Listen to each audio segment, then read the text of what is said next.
듣겠습니다. 예, 반갑습니다. 방금 소개받은 호흡을 맞춰서 지방시대 위원장. 근데 지방시대 위원장 이전에요. 그저께 그 위촉장 수여식 때도 대통령님께서 지역균형발전 이 국가 생존 전략이라고 강조를 하시더니 오늘 또 한 번 강조를 하셔서 심하게 압박을 받고 있는 지방시대 위원장 김경수입니다. 반갑습니다.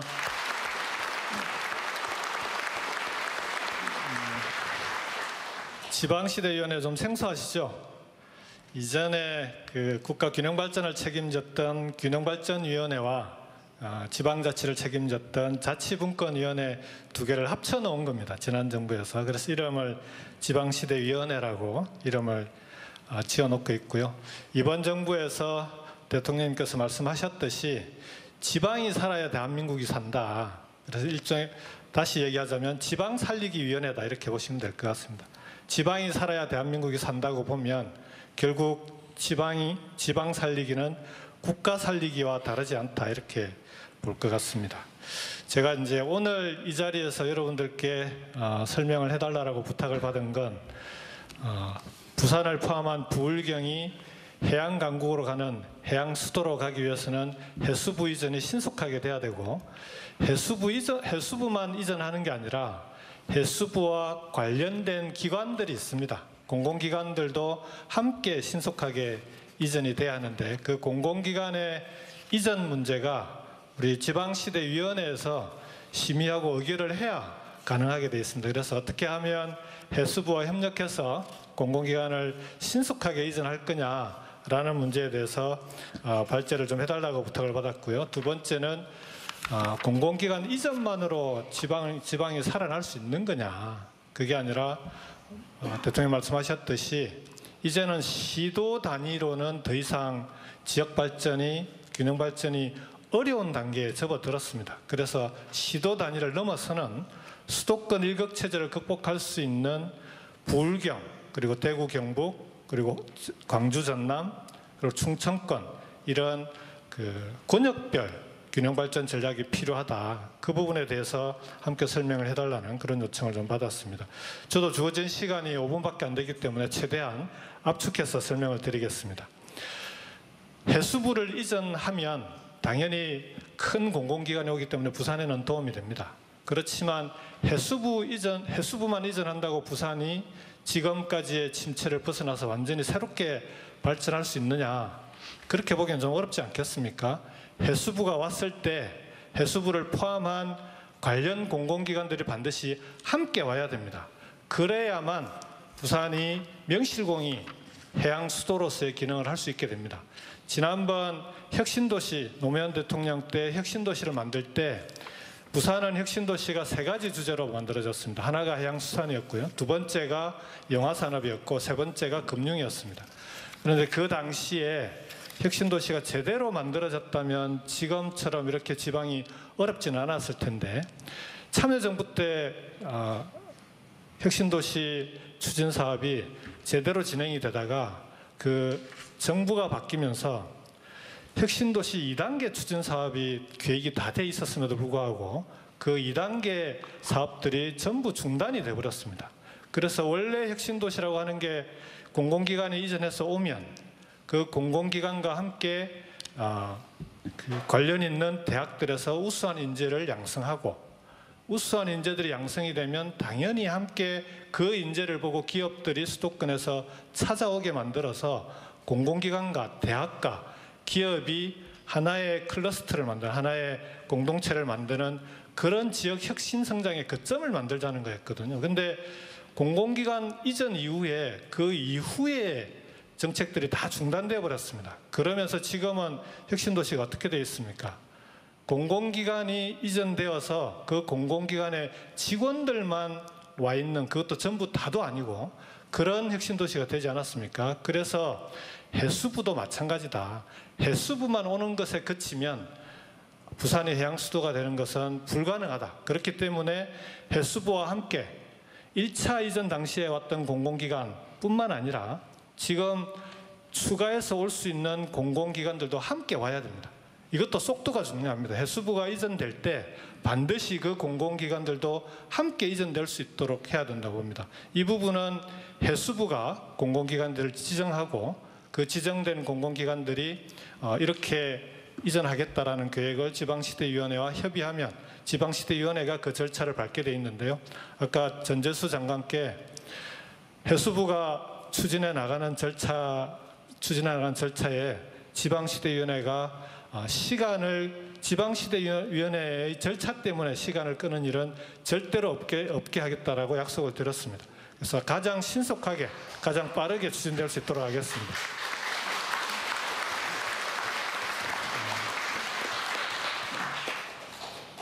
공공기관 이전과 함께 부산이 함께 해야 될 게 또 한 가지가 더 있습니다. 조금 전에 말씀드렸듯이 기업이 와야 되지 않겠습니까? 지금 HMM은 우리 전재수 장관께서 열심히 HMM 본사가 올 수 있도록 노력을 하고 있다고 합니다. 그런데 HMM은 그나마 정부의 재정이 투입됐기 때문에 그 영향을 미칠 수 있는데 그런 기업뿐만 아니라 민간 기업들도 올 수 있어야 되거든요. 근데 민간 기업들에게 왜 수도권에만 있냐 지방을 안 가고 이걸 물어보면 제일 많이 하는 대답이 지역에 가면 특히 미래첨단산업, 미래산업들의 기업은 좋은 인재를 뽑기 어렵다 이 얘기를 제일 많이 합니다. 특히 R&D가 요즘은 연구개발이 중요한데 연구개발을 위해서는 석박사급 인재가 꼭 필요하거든요. 근데 지역에 가면 그런 우수한 인재를 뽑기 어렵다는 얘기를 많이 합니다. 근데 그렇게 되면 지역은 영원히 발전하기 어려운 거 아닙니까? 수도권에서 인재를 뽑아야 되니까 기업은 수도권으로 가야만 된다. 이게 악순환이 반복되는 건데 이 고리를 끊어서야 됩니다. 공공기관이 오는 것뿐만 아니라 부산에 있는 부산대학교, 국립해양대학교, 여기 부경대학교를 포함해서 해양수산과 관련해서는 전국에서 부산에 있는 대학들이 전국에서 탑이 되는 가장 우수한 인재를 배출하는 그런 대학으로 만들어야 됩니다. 그래야 기업들이 오지 않겠습니까? 그렇지 않습니까, 여러분? 맞으면 박수를 치셔야 됩니다. 그래서 해수부 이전 그리고 공공기관 이전 그와 함께 부산 지역에 있는 해양수산 분야의 대학 그 분야만큼은 전국에서 가장 우수한 인재를 만드는 대학이 될 수 있도록 만들어서 기업이 스스로 찾아오게끔 만드는 그런 해양수도로 함께 만들어 가겠습니다. 지방시대위원회가 해수부와 협력해서 해수부뿐만 아니라 이 부분은 교육부나 다른 부처들도 함께 협력을 해야 되는 부분인데요. 함께 협력해서 반드시 부산이 대한민국의 해양수도로서의 역할을 확실히 할 수 있도록 저도 최선을 다해서 지원하도록 하겠습니다. 마지막으로 대통령께서 강조하셨던 이제는 지역도 시도 단위가 아니라 권역별로 함께 해야 균형 발전이 가능하다라고 말씀을 하셨는데요. 그게 이번 대선에서 공약으로 나갔던 5극 3특이라고 이름 지어져 있는 그런 균형 성장 공약입니다. 5극은 수도권과 충청권, 호남권, 그리고 부울경, 대구, 경북, 전국을 5개 권역으로 나누어서 균형발전 정책을 추진하자는 거고요. 3특은 강원, 전북, 제주를 특별자치도로 해서 그 3개의 도는 특색 있게 발전시키자는 얘기입니다. 부울경이 그중에서도 수도권과 경쟁할 수 있는 가장 높은 가능성이 있는 곳입니다. 그렇지 않습니까? 부울경마저도 이런 권역별 발전 전략에서 수도권과의 경쟁에서 지금처럼 계속 밀려버리면 대한민국은 미래가 없습니다.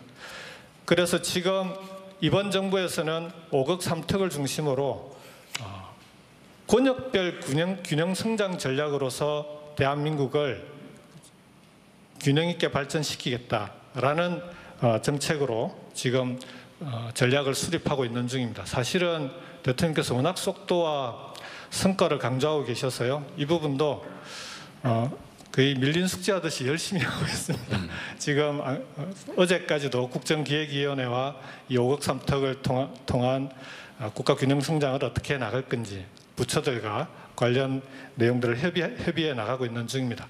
가장 빠른 시일 내에 대한민국의 5극 3특 균형성장 전략이라고 하는 이재명 대통령표 균형성장 전략은 어떤 것인지를 국민 여러분들께 발표할 수 있도록 최선을 다해서 속도를 내도록 하겠습니다.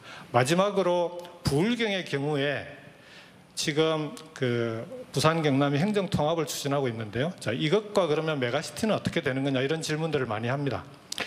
선협력 후 통합입니다. 협력을 통해서 권역별로 경제권과 생활권이 하나로 되게 만드는 사업이 우선적이어야 됩니다. 그래야만 행정통합도 훨씬 쉬워지지 않겠습니까? 물론 행정통합은 지역의 자율에 맡겨서 지역 스스로 풀어나가게 할 겁니다. 필요한 지원이 있다면 지원도 아끼지 않을 것입니다. 그렇지만 지금 가장 시급한 것은 5급 3특 전략에 따라서 수도권과 경쟁할 수 있는 권역별로 수도권과 같은 경제권과 생활권을 만드는 일이 가장 중요합니다. 차가 없어도 적어도 이 권역 안에서는 대중교통으로 다닐 수 있어야 되지 않겠습니까? 특히나 이 앞에 청년들이 많이 계시는데 부산, 창원, 울산을 오가는데 차 없이는 못 다닌다고 하면 청년들이 바로 자가용을 가지기가 어렵지 않습니까? 대중교통으로 다닐 수 없는 지역이 돼버리면 그러면 수도권과는 확실하게 격차가 생겨버리는 거죠. 일자리를 구하려고 해도 창원에 있는 청년이 부산에 일자리를 구하면 집을 얻어야 됩니다. 그런 식의 구조를 가지고는 권역별로 발전하기가 어렵습니다. 서울 수도권은 서울, 경기, 인천이 어디에 직장을 구하든 출퇴근이 가능하지 않습니까? 적어도 예를 들자면 이런 것부터 생활권을 만들어야 경제권도 하나가 되고 경제권을 권역별로 만드는 것을 가장 우선적으로 협력사업을 추진해서 그걸 통해서 권역이 자연스럽게 필요하다면 행정통합으로 이어질 수 있도록 그렇게 만들어 가겠다라고 약속을 드리겠습니다. 부울경 지역이 이제는 청년들이 떠나가는 지역이 아니라 다시 돌아오는 지역으로 만들겠습니다. 한 해 16,000명 이상의 20, 30대가 부울경 지역을 떠나고 있습니다. 한 해 6만 명 이상의 청년들이 수도권으로 몰려오고 있습니다. 그러니 수도권의 부동산이 배겨나겠습니까? 대한민국이 이런 문제들을 하나씩 해결해 나가기 위해서는 말씀드렸던 대로 권역별로 경제권과 생활권을 만들어서 전국이 골고루 5개 이상의 수도권을 만들어가는 그런 대한민국으로 만들어가도록 하겠습니다. 부산이 부울경의 해양 수도의 중심으로서 역할을 할 수 있도록 최선을 다해서 지원하겠다는 약속을 다시 한번 드리겠습니다. 이상입니다. 고맙습니다. 네, 행정은 속도가 능력이다. 늘 대통령께서 강조하시던 말씀인데